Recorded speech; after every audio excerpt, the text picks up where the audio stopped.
My next two guests are Joe Pinion, CEO of Pinion Media Group and a clean energy strategist who was a one-time GOP U.S. Senate candidate, and Nalleli Cobo, a 22-year-old progressive environmental activist who is the youngest female to receive the Goldman Environmental Prize. Let's take a listen. Okay, Nalleli, I'll start with you. You've spoken about how you suffered health consequences of growing up so close to oil fields in the Los Angeles area. Talk to us about that. I grew up 30 feet from an active oil and gas well that severely impacted my health. From nosebleeds to asthma to cancer, I've had it all. It started when I was 9 years old. I was just like any other normal girl. I loved dancing and music and Justin Bieber, and my childhood was being limited by my toxic next door neighbor. When living next to an active oil and gas well, you can't open your windows in fear of letting more emissions come inside of your house. You can't go outside and play with your friends because going outside can trigger an asthma attack. That was my childhood, and at the age of 19, that shadow casted over my future when I was diagnosed with stage 2 reproductive cancer at the age of 19, and I was forced to choose between my reproductive system and my life. And I'm here, but I fight so that story ends with me. Right. So your health issues have led you into this field of environmentalism. Yes. I never decided to wake up one day and become an activist. My activism really was born out of survival, and it was fighting to open my window in my home. And shortly thereafter, I realized that there are more communities like mine, and I've just never stopped fighting.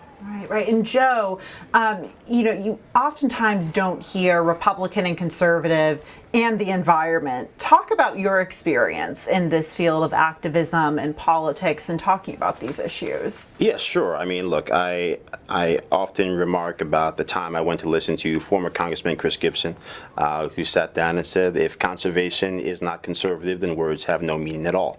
And I think that was a really powerful statement to me.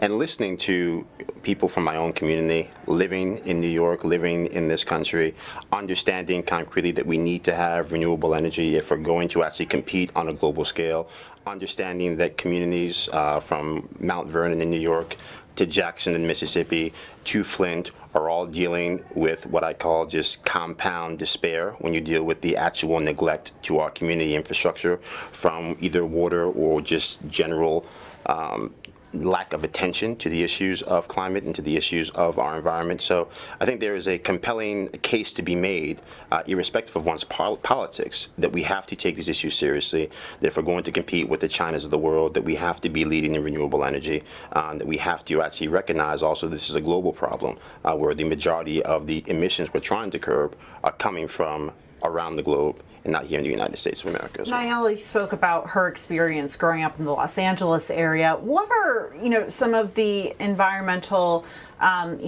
risks and problems that New Yorkers are facing? Well, look, I mean, you can go straight to public housing in New York City that's $80 billion behind on critical repairs. We know for a fact that there's lead in the drinking water, arsenic in the drinking water. We also know for a fact that if you expand beyond New York, we've got close to 50,000 water filtration units, plants across the country that are in many ways been derelict in our responsibility to maintain those and upgrade those, particularly for smaller communities. So everywhere you want to look, the neglect to our infrastructure is real. It has impacted people across the spectrum. And even if you look at New York as a live case study for what happens when some of these policies get put in place, we shut down Indian Point in the interest of trying to get rid of what they called antiquated nuclear energy infrastructure. You look at now the actual emissions have gone up close to 30% in the area.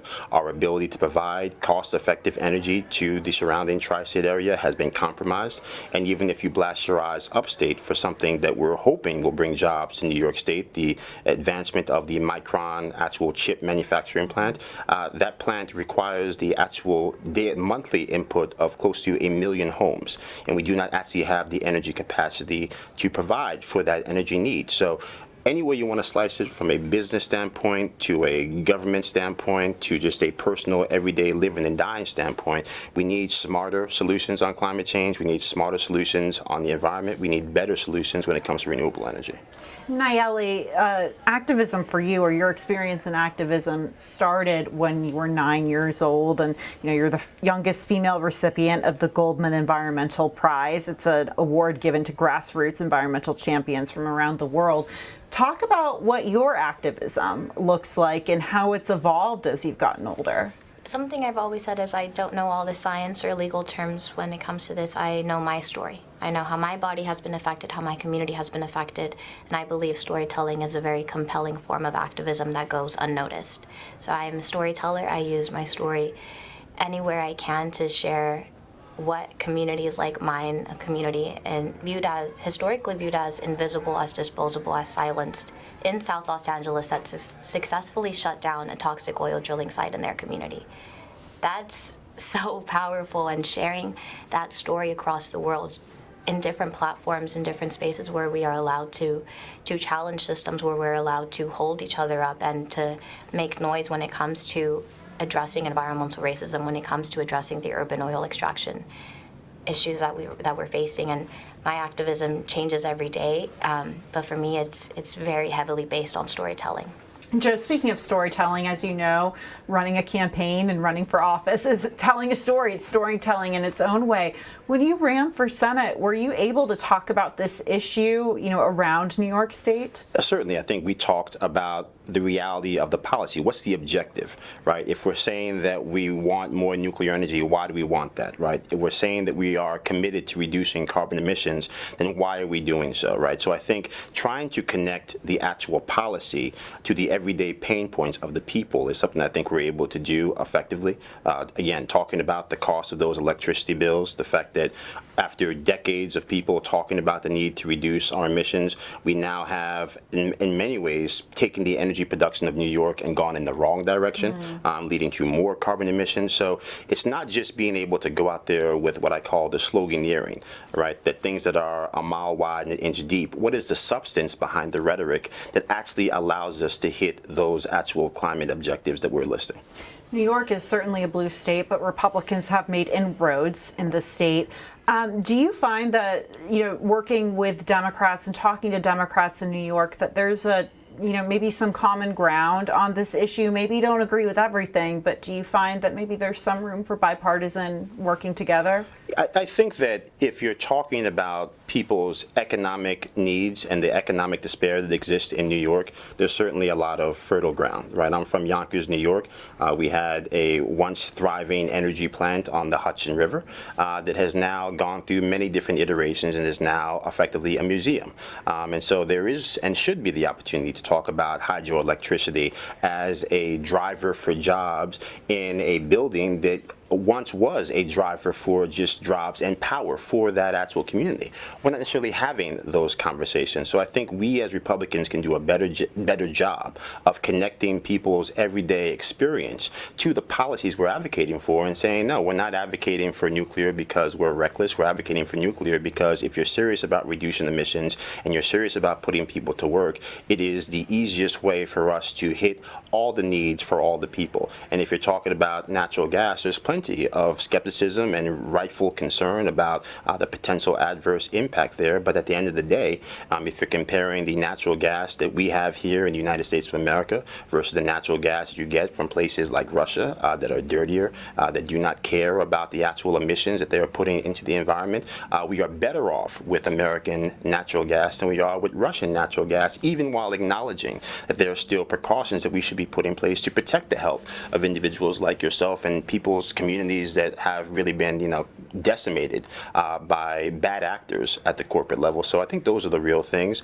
Yes, there are best case scenarios that we're all trying to pursue, but even with things like chip manufacturing around the globe, is it right to have black children in Africa digging with their bare hands for those rare earth minerals when we can do it safer and more effective here at home, and also have more autonomy and more actual sovereignty here at home? So these are really complex conversations that require really nuanced solutions. But I think we have the capacity to do that when we engage in good faith. And I think that's what today was really about, getting people across the political spectrum to come to the table with serious solutions to confront a serious issue. And Nalleli, I understand you'll be taking part in an event with former Governor Schwarzenegger and Governor Gavin Newsom, a Republican and a Democrat, on some legislation. If you could tell us about that. So 2 years ago, the governor of California, Gavin Newsom, signed and implemented into law SB 1137, which is a 3,200-foot health and safety buffer zone between new oil extraction and sensitive land, places where people live, work, play, and pray, etc. And days later, the oil industry spent $20 million on a referendum to keep this off of the ballots, keep this off the law and in the ballots for this November of 2024, and they're willing to spend up to $200 million on this referendum.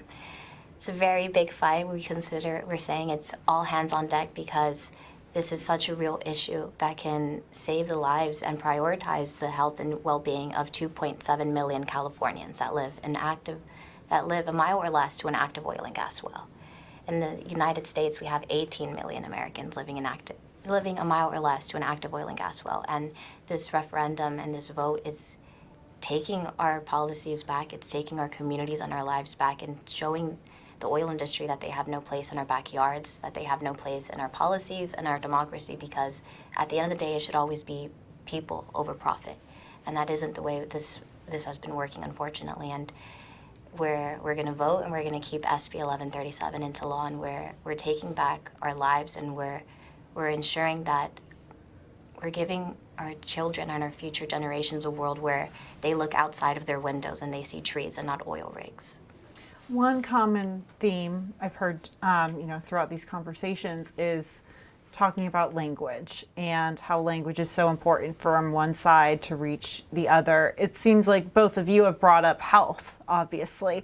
Do you think talking about the effects of the environment on someone's health and well-being is the key to getting something done here between Republicans, Democrats, liberals, and conservatives? Yeah. Look, I think personally, health is a huge component of it. I think anytime you can take policies that people don't fully understand and put them in the context of their everyday existence, you're moving the ball forward. And so, sure, I think, yeah, you can talk about the fact that even from a basic human decency standpoint, right? You've got people spending close to 30% of their disposable income on laundry, right? Is that a good thing? Is that a bad thing? No, it's a terrible thing, right? People having to spend so much money on basic needs, but that is an infrastructure issue. That is an environmental issue. The amount of water that we use, are the machines actually energy efficient? You talk about the drinking water. Is it clean? Is it palatable, right? These issues didn't happen overnight. There is generations of compound neglect that have happened all across this country, a nation where most of the sewage actual infrastructure that we have was built before we had indoor plumbing, right? So if you understand that context, then it's easier to communicate to people why the paper-thin walls in public housing matter, as a matter of them not getting the type of environmental justice they deserve. They might not think of the fact that they're cold in their home as an environmental justice issue, but you can reframe it as such when you explain to people that the majority of the actual funding for public housing in New York City comes from the federal government, that the federal government has decided, either intentionally or unintentionally, that their needs, their safety, their security does not matter. And so we end up in this kind of bipartisan situation where I feel like the needs of neglected communities either get ignored or weaponized for the purposes of winning elections. But those issues never actually really get tapped into. And so that is, I think, to your point, right, we can have a conversation about, can you trust the water coming out of your faucet? Because chances are you really can't. Can you actually trust the water that comes out of the faucet when you take a shower? Chances are you cannot. Can you trust the fact that the actual electricity coming out of the wall is not magic, but it's a consortium of all the energy capacity that we have here in this state? And is that capacity going to be able to power this state next year and the year beyond that? Currently, as it currently stands, it will not. And Nalleli, do you think talking about health is the key to getting something done on this issue? I think it's an extremely important thing to highlight, especially as a cancer survivor. It's not something you just walk away from. That's something that I had to learn the hard way. I thought when I rang the bell and finished my cancer treatments that I would just bounce back to the way I was before, and that's not the reality. The reality is now I'm disabled, I'm chronically ill for life, and I have so many other issues that I'm now having to navigate this new quality of life I have. But talking about the health and safety issues is what humanizes the issue. It's what takes it from being, again, this map with a bunch of dots on where the active oil and gas wells are. It takes these really heavy scientific data with chemicals names that half of ordinary people like myself, we can't even pronounce adequately. And storytelling again, and taking it back to where you can humanize the issue and you can share your personal impact, you can share the real day-to-day life that frontline communities go through. It makes it as you can't walk away from the issue because you yourself have had a nosebleed. So you can't imagine having one so intense where you can't sleep in your own bed at night. My grandma was diagnosed with asthma at the age of 70, and she had to learn how to use an inhaler in a second language. She's now going through cancer treatments, and it's so many different disparities that are the reality for so many communities, regardless of whether we're in California or New York. Those are real things that so many of us, we can put hand in hand and the symptoms align. And talking about just that, because someone had mentioned, this isn't just an environmental crisis, this is a human crisis. 1 in 5 deaths worldwide is due to fossil fuel pollution currently. And what are we doing to change that? We shouldn't wait for the number to get 4 out of 5 or 3 out of 5. We need to start doing something now, because we shouldn't wait until it's your life on the line. We need to start finding ways to change the policies to prevent lives from being on the line.